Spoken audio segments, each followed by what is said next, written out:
What's good, Internet? My name is attackslug, and welcome to WWE 2K20 Universe Mode. Doing things a little bit different this year. I'm not going above and beyond into crazy land because we know this game is kind of broken. So the plan is, we're going to start pretty much with what is in the box, what is on TV. And then we're going to add things, and ask the question, will it break?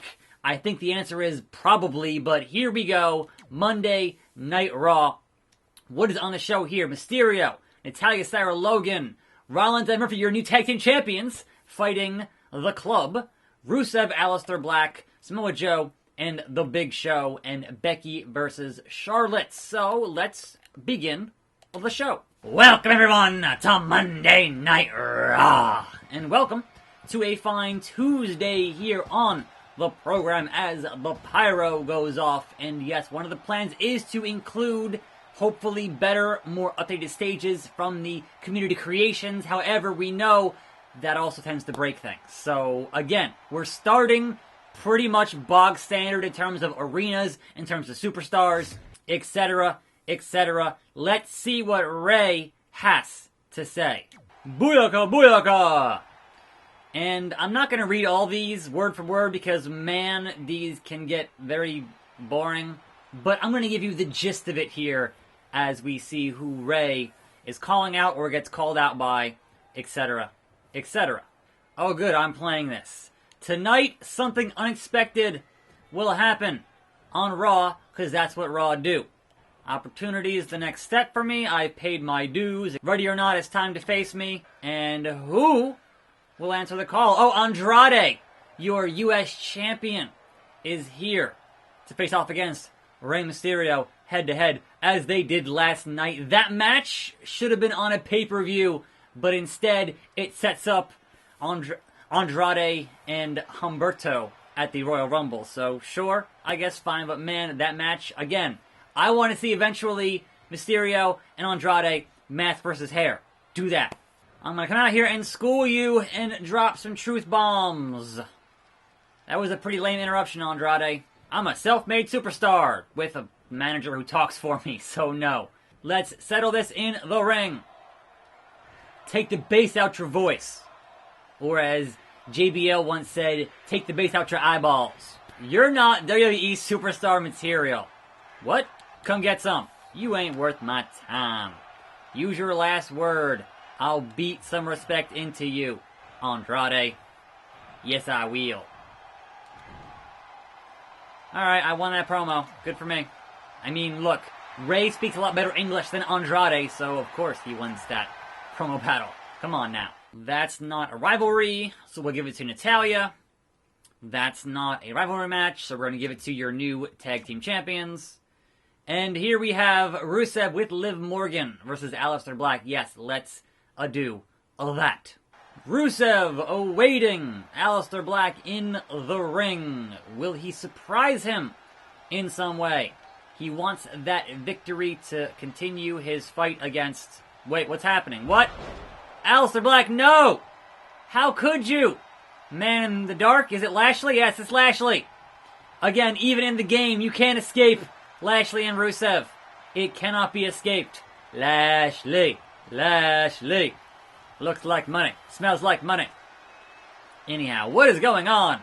This match has changed, folks. It is now Rusev versus Lashley one more time, with Liv Morgan magically appearing in the corner, which is really funny to me. And why am I playing as Lashley? I wanted to play as Aleister Black. Anyway, welcome to a Tuesday. We have some things before Raw to discuss on this show. First of those being that Chris Jericho has announced next year's Jericho Cruise. Oh, hey Lana, what's going on? My wife.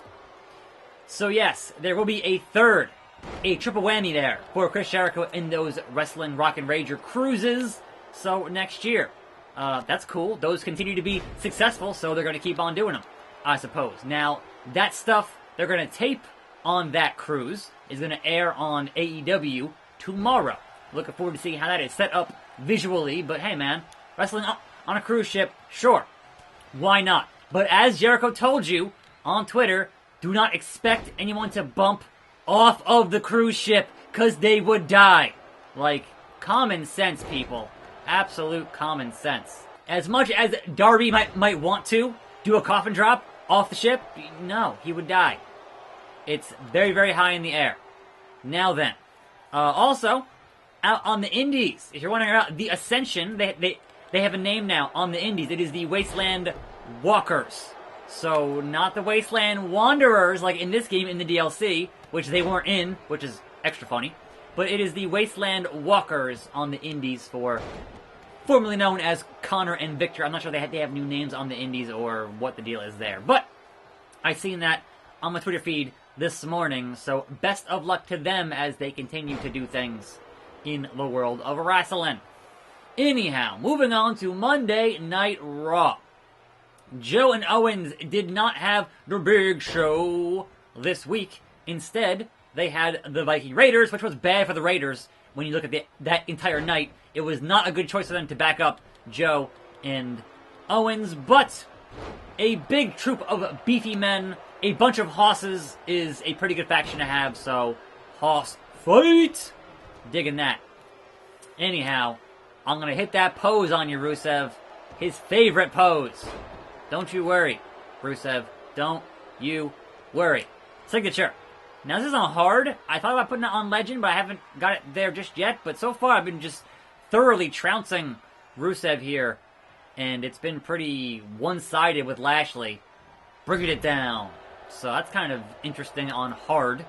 You would think it would be, a little bit more difficult in terms of what's going on here. But hey, whatever. Lashley back to dominate. That's what it says on the shirt. 1, a 2, a 3. And Bobby Lashley winning this nonsense once again. Oh my god, it's never going to end. Here is your winner with his lovely wife Lana, who is not in the ring for reasons, because video games I have no interest in breaking out here, so we're not going to. We're going to move on to the next bit of business in this universe. Joe versus Show. I'd like to book a non-finish here, but Big Show just came back, so I'm going to give it to the big nasty bastard. Alright, Becky Lynch and Charlotte. Let's do that. And a belt that is not quite clipping through a jacket. Imagine that from the man. Anyhow, elsewhere, as I discussed previously, we had Andrade and Rey Mysterio in a ladder match, which was fantastic, which should have been on a pay-per-view, but things happen. And yes, Andrade retained that title, and then the return of Humberto, who was out since like mid-December, so that hopefully, good to go for the Rumble, which is this Sunday. Also, Worlds Collide is on Saturday, so wrestling weekend once again. We had Aleister Black squashing a jobber in one move, Black Mass, that was it. So I guess he's moved on from Buddy Murphy, which you would have thought part of the reason for Buddy joining Rollins in the AOP would have been to get him help to finally defeat his nemesis, Aleister Black. But, okay. I mean, look, as long as we don't get back to having Aleister in that room for like 8 weeks before finding somebody else to fight, I'll be okay. But I guess that's just over now. And Aleister Black won, and now he moves on to, I guess, being in the Rumble match itself, and then something after that as he builds toward his, hopefully, match at WrestleMania. Alright, Queen, enough. Get to the ring. Now, Brock Lesnar. Oh, Asuka is here. She is here to be like, I'm watching you. I'm gonna miss ya. I'm gonna miss ya. Tension is so thick, you can cut it with a chainsaw. But you gotta worry about the Queen in the ring, the man. So, the convenient chair just sitting there ringside. As always. As always. Let's get it on. Anyhow. So, Brock Lesnar was at the show. This is the go-home show for the Rumble. And Paul Heyman cutting his usual Paul Heyman promo about Brock being #1 in the Rumble, etc., etc. Now, Paul Heyman is a man who chooses his words very carefully and very deliberately, and especially considering Paul Heyman is the one who's running Monday Night Raw. So when Paul Heyman says that nobody of the 29 contracted superstars in the Rumble will toss Brock Lesnar out, I focus on the word contracted. To me, that says somebody who's not currently under a WWE contract is going to be the one who's going to get rid of Brock Lesnar, right? Additionally, he said that nobody in that locker room is going to fight Brock at Mania because nobody is worthy, or, I'm paraphrasing, but you get the idea. That it's nobody in the locker room is worth fighting at Mania, to me says somebody who's not currently under contract, somebody who's not currently in the locker room is going to be getting involved with Brock for WrestleMania. So who does that mean? Who could that possibly mean? And I know your first thought is going to be, well, you know who's not under contract with WWE? CM Punk.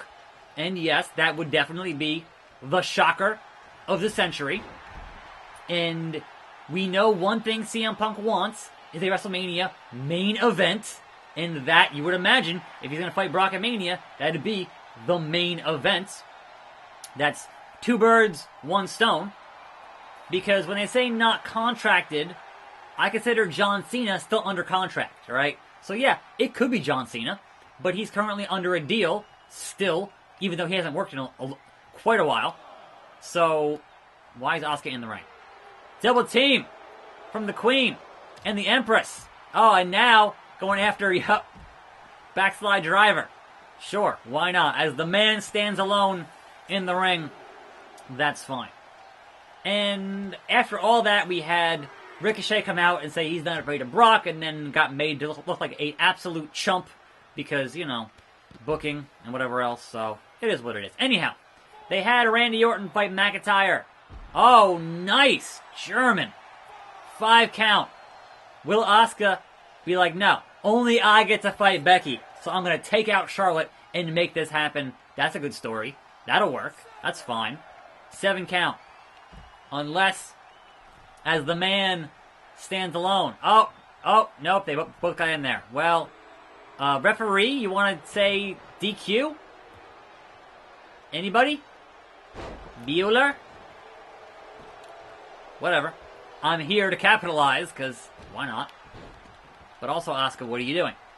Also, referee, just letting it happen. Just letting it happen. World's worst officials. They had Orton and McIntyre end in a DQ because of the OC. So sure, fine. Keep them both looking strong going into the Royal Rumble on Sunday. That makes sense. And what else? Manhandle slam. Boom. Pinfall. Referee, count it. 1, a 2, a 3, a 2? 2? Bruh. Beck's gonna give it to ya. And she moved. Alright. And Asuka just hanging out on the apron for reasons unknown. Anyhow. Speaking of Asuka, and then speaking of Kairi, back in action after that concussion or whatever it was. So good to see Kairi back in action here. And obviously Asuka ringside. But obviously Becky Lynch wins that match because Becky Lynch. You wouldn't have her lose this close to the Royal Rumble. That'd be foolish. But you have the heels get their heat after the match. Whatever. It makes sense, right? Now then, you had Rollins and you had Buddy Murphy fighting the Viking Raiders and beating the Viking Raiders, and now Seth is a 6-time tag team champion with 5 different partners. Yeah, sure. Alright. It's kind of... It's fitting for his cult leader thing that he's doing right now to have him win those tag titles even though he has a tag team in his group with the AOP. So, that makes sense in terms of what they're trying to do with that current character, and I get it, I dig it, and I'm not mad at it. Even though folks on the internet were kind of mad at it, right? It's fine. But yeah, the first gold here on the main roster for Buddy Murphy is those tag team titles. So good for them, man. Good for them. Beck's Sploder as Asuka continues to hang out weirdly on the apron. Does that count as broken? Maybe. It's definitely not right. It definitely shouldn't be happening. And here we are with the disarmor. Can I get... I wanted to do the Bayhand Slam again because this is not going to work because these stupid submissions in this stupid video game, and I hate everything about it, but here we are. Anyhow, so after that, we had Rowan, who continues his whole thing with his cage and whatever else, fighting Matt Hardy, who seems to be on his way out, and obviously he lost here. And so we're seeing that Rowan is moving up from jobbers into guys who are kind of on a, known tier, known superstars, named superstars, individuals who are, have been on the show for a while, but are kind of in a lower card position. I would say perhaps Kurt Hawkins is next, or Zack Ryder. But yeah, he beat Matt Hardy and did that thing. Woo! But yeah, Matt Hardy on Twitter seems to be on his way out, which further fuels the rumors of Matt Hardy leading the Dark Order, which, again, wouldn't be surprising. Anyhow, so, the main event, though, is that mixed tag match. So, main event Rusev, once again, main event Lashley, happening again, and Lashley and Lana win that match, so the never-ending feud continues. I don't know how you end this thing. I just don't know how. Queen! Relax. Asuka, just hanging out. I just don't know what the end game here is for this business, right? I just don't know. Anyhow, let's pin the Queen. Come on now, Charlotte. Just stay down. I get it. You're Charlotte. I understand. Let's give you another manhandle slam. Woo! Referee. 1, a 2, a 3. And finally, a 3.5-star victory for Becky Lynch. And Asuka just observing from the best seat in the house. Alright, that wraps that up. 4 stars. I'll take it. Brock Lesnar, Kevin Owens. We're going to simulate and say, yeah, Brock Lesnar wins that match. Come on now. And the show closer, call-out promo from Randy Orton. We're not going to do it. We're going to simulate here. And AJ Styles won that promo. Uncle Allen. Alright then. That concludes Monday Night Raw. Which means that tomorrow is NXT. Tune in for that. I'm attackslug. Will it break? We'll see next time right here on this show. And I'm out.